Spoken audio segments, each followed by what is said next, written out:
Function. सबसे पहले हम पढ़ते हैं कि फंक्शन क्या होता है। Function is a name block of code that perform some action. Function basically block of code होता है जो कि खास काम सर अंजाम देता है हमारे प्रोग्राम में। जब हम एक बहुत बड़ा प्रोग्राम लिखते हैं तो उसमें बहुत सारे एरर्स की भी गुंजाइश होती है, तो इसलिए हम फंक्शंस इसलिए बनाते हैं कि तो हम उसे रीयूज कर सकें और एक बड़े प्रोग्राम को मॉड्यूल में तकसीम कर सकें। स्टेटमेंट्स जो रिटर्न होती हैं फंक्शन में, वो जब फंक्शन को कॉल किया जाता है सिर्फ उसी वक्त एग्जीक्यूट होती हैं।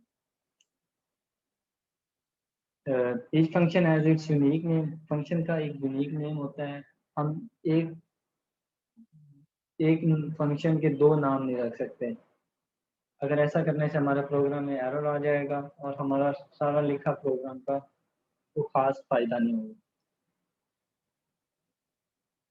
और फंक्शन बेसिकली एक ऐसे काम करता है जो हमें दोबारा रिपीट कर रहे होते हैं और हमारे लिए ये बहुत आसानी होती है हमारे कोड में। अब हम एडवांटेजेस की बात करते हैं। फर्स्ट नंबर पे है इजियर टू कोड। फंक्शन को यूज करते हुए हम एक लेंथी प्रोग्राम को डिवाइड कर सकते हैं स्मॉल पीसेस में। हम एक बड़ा कोड लिखने की बजाय छोटे छोटे मॉड्यूल्स में तकसीम कर सकते हैं और उससे हमारे कोड में आसानी रहती है और किसी एरर की सूरत में भी हमने वो काम दोबारा कर सकते हैं। हम अपनी एरर को रिजॉल्व कर सकते हैं और ये एक बेसिकली पर्टिकुलर प्रॉब्लम को सॉल्व करने के लिए बनाया जाता है और इसमें हम अपनी पर्टिकुलर प्रॉब्लम को देखते हैं, ना कि हम अपना पूरा कोड को दोबारा से रिव्यू करें। तो इसी वजह से ये प्रोग्राम को इजी बना देता है। और नेक्स्ट है हमारे पास इजियर टू मॉडिफाई। इसे मॉडिफाई करना आसान होता है क्योंकि हर फंक्शन का एक यूनिक नेम होता है, जैसा कि हम पहले भी बात कर चुके हैं, और ये इंडिपेंडेंट ब्लॉक में होता है। तो हम अपने प्रोग्राम में इसे कहीं भी बना सकते हैं और इसे यूज कर सकते हैं। अगर प्रोग्राम में हमारे कोई एरर है तो हम अपने एरर को उस एरर को हम अपने फंक्शन में जाकर रिजॉल्व कर सकते हैं। और एरर को तलाश करना इसमें आसान है क्योंकि हमने पर्टिकुलर प्रॉब्लम सॉल्व कर रहे होते हैं और हमने एक ब्लॉक इसीलिए बनाया होता था कोड का। और एक जो स्मॉल फंक्शन होता है, मतलब हम फंक्शन का यूज करने का एडवांटेज की बात कर रहे हैं, तो ये भी है कि स्मॉल प्रोग्राम को में एरर को फाइंड करना आसान होता है बनस्पत के हमारे प्रोग्राम। हमने एक 100 लाइन का प्रोग्राम लिखा है तो उसमें हमने फंक्शन अगर 10 लाइन का बनाया है तो हमारे कोई प्रोग्राम पूरे में गलती है तो हम फंक्शन में अपने जाकर देखते हैं, तो हमारे अगर फंक्शन में कोई एरर है तो हम अपने एरर को वहाँ से रिजॉल्व करते हैं। और इसीलिए इजियर टू मेंटेन भी फैसिलिटी है इसमें। तो हम लॉन्ग प्रोग्राम को शॉर्ट में तकसीम कर सकते हैं क्योंकि इसमें इंडिपेंडेंट कोड होता है। और हम अपने फंक्शन में जब कुछ एडिट करते हैं, मतलब कुछ एरर आता है, तो हम उसे रिव्यू करते हैं और उसे हम रिजॉल्व करते हैं, तो हमारे प्रोग्राम में इस पर कोई इफेक्ट नहीं होता। तो नेक्स्ट है हमारे पास ये रीयूजेबिलिटी की हमारे पास फैसिलिटी देता है कि जो हमने फंक्शन लिखा होता है अगर हम इसे दोबारा कहीं भी यूज करना चाहें तो हम आसानी के साथ उसे यूज कर सकते हैं। और जितनी दफा भी हमें इसकी जरूरत पड़े हम उतनी दफा इसे यूज कर सकते हैं और हम इसे बहुत ज्यादा इस्तेमाल कर सकते हैं और यूज कर सकते हैं क्योंकि ये पर्टिकुलर प्रॉब्लम सॉल्व करने के लिए हमारे पास होता है। जब हमारे ये प्रॉब्लम सॉल्व हो जाता है तो हमारा फंक्शन यूज हो जाता है। तो नेक्स्ट है हमारे पास लेस प्रोग्रामिंग टाइम। तो प्रोग्राम क्योंकि एक हम तो एक प्रोग्राम में बहुत सारे फंक्शंस को यूज कर सकते हैं और ये इंडिपेंडेंट ब्लॉक होते हैं। और इंडिपेंडेंट ब्लॉक के लिए हमें, क्योंकि हमारी अगर कोई एरर आएगी, हमने फर्ज किया एक 100 लाइन्स का प्रोग्राम लिखा है तो हमारी एरर हमें ढूंढना 100 लाइन में मुश्किल है। अगर हमने फंक्शंस बनाए होंगे और फंक्शंस क्या इजी वही ब्लॉक ऑफ कोड, हम अपने उस ब्लॉक में जाएंगे जहाँ एरर होगी तो वहाँ हम अपना एरर को यूज रिजॉल्व करेंगे। तो इसलिए हमारे ये लेस टाइम की फैसिलिटी भी प्रोवाइड करता है। अब हम इसके सिंटैक्स के बारे में बात कर सकते हैं। और ये सबसे पहले हमारे पास रिटर्न टाइप होती है, जो भी हो, और फिर फंक्शन नेम होता है, और पैरेंथेसिस में हम पैरामीटर्स लिखते हैं। इसके बाद हम अपना स्टार्ट करते हैं, और पैरेलल ब्रेसेस स्टार्ट करते हैं, और इसके अंदर हम अपना बॉडी ऑफ फंक्शन, हम अपना कोड लिखते हैं। तो इसके बारे में हम बात करेंगे, प्रोग्राम को भी हम बनाएंगे इंशाल्लाह। तो टाइप्स ऑफ फंक्शंस हमारे पास आ जाते हैं। हमारे पास टाइप्स ऑफ फंक्शन कौन कौन सी हैं?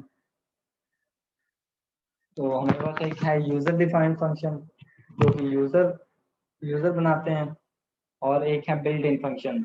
Built in function C plus plus बनाने वालों ने खुद से बना दिए हैं, और हमारे पास हम उन्हें हेडर फाइल्स को यूज करते हैं, और वो हमारे काम होते हैं। यूजर डिफाइंड फंक्शन वो होते हैं जो यूजर खुद से डिफाइन करता है, और हम ये फंक्शन बनाते हैं अपने प्रोग्रामिंग लैंग्वेज में, अपने प्रोग्राम को आसान बनाने के लिए। अब हम एक प्रोग्राम बनाते हैं, तो इससे हमारी समझ आएगी। तो हमने एक नया प्रोग्राम इधर स्टार्ट कर लेना।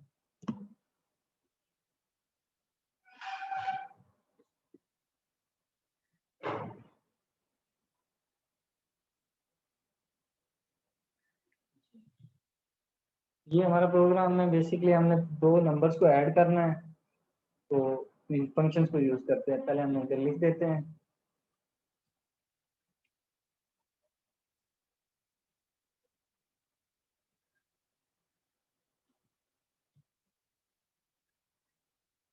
टू ऐड टू नंबर्स,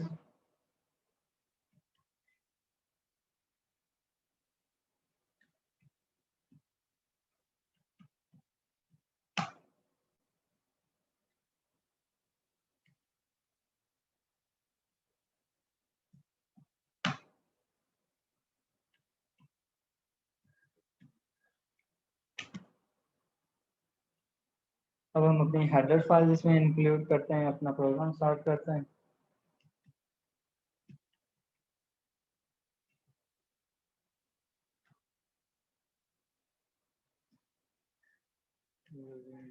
फिर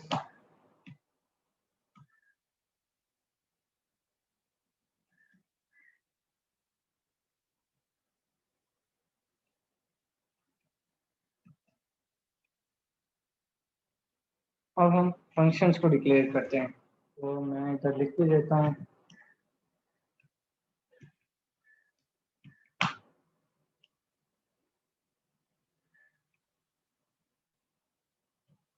तो हम अपना फंक्शन डिक्लेयर करते हैं। इधर हम इंट करते हैं, हमने ऐड करना है दो नंबर को।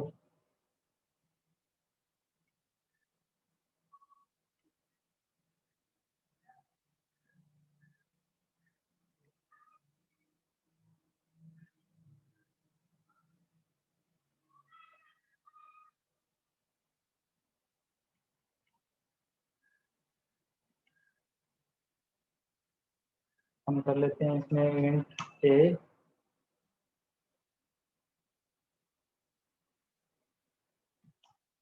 और इंट बी।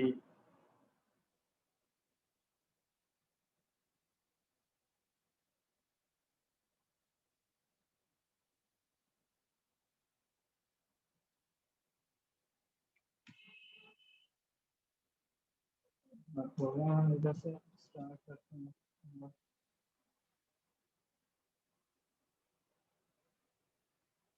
तो हम मुझे रिटर्न लिखते हैं।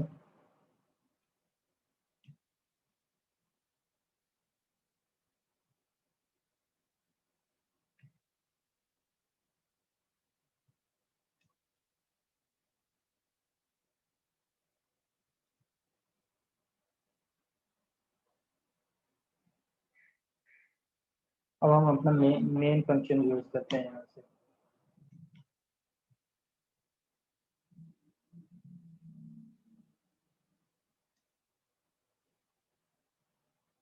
अब हमने क्योंकि इन्हें प्रोग्राम को हमने सम करवाना है, तो हम लिख देते हैं int sum।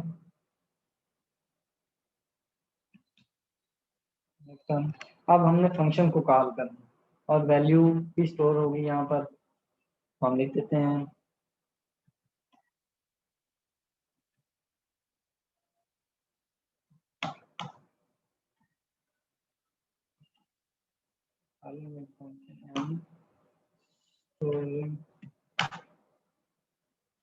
वैल्यू। तो अब हम इसे ऐड करवाते हैं, हमारे पास सम इक्वल्स टू आ जाएगा ऐड। इधर हमने कोई भी दो नंबर देते हैं, तो हम 20 ले लेते हैं और 30।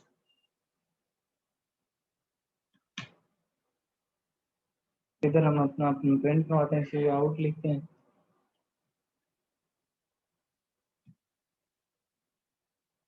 तो इधर हम अपने नंबर से रहेंगे जो हमने लिखे हैं 20 और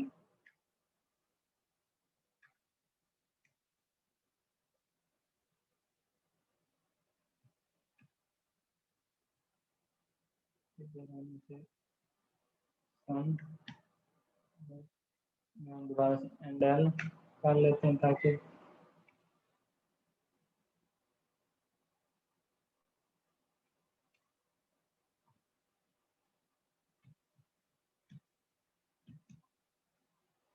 अब हम इधर रिटर्न व्यू। तो अब हमारा प्रोग्राम लिखा गया, हम एक दफ़ा रिव्यू करते हैं वो गलती ना हो। तो हम पहले इसको सेव कर लें।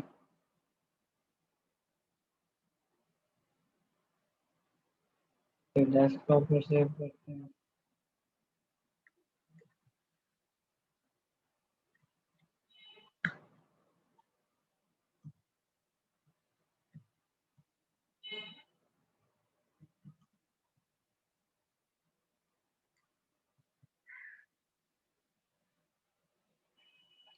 सेव कर लिया, अब हम इसे रन करके देखते हैं और ये हमारा सक्सेसफुली रन हो चुका है। और हम देखें 20 + 30 इज इक्वल टू फंक्शन 50। तो हमने अपना ये फंक्शन बनाया था जिसमें दो नंबर्स को ऐड कर दिया था फंक्शन को यूज करते हुए। इधर हमने फंक्शन भी बनाया और नंबर दिए और इधर हमने फंक्शन को कॉल किया जैसे हमने ऊपर स्लाइड्स में भी बात की थी। That's all from my side. Allah Hafiz.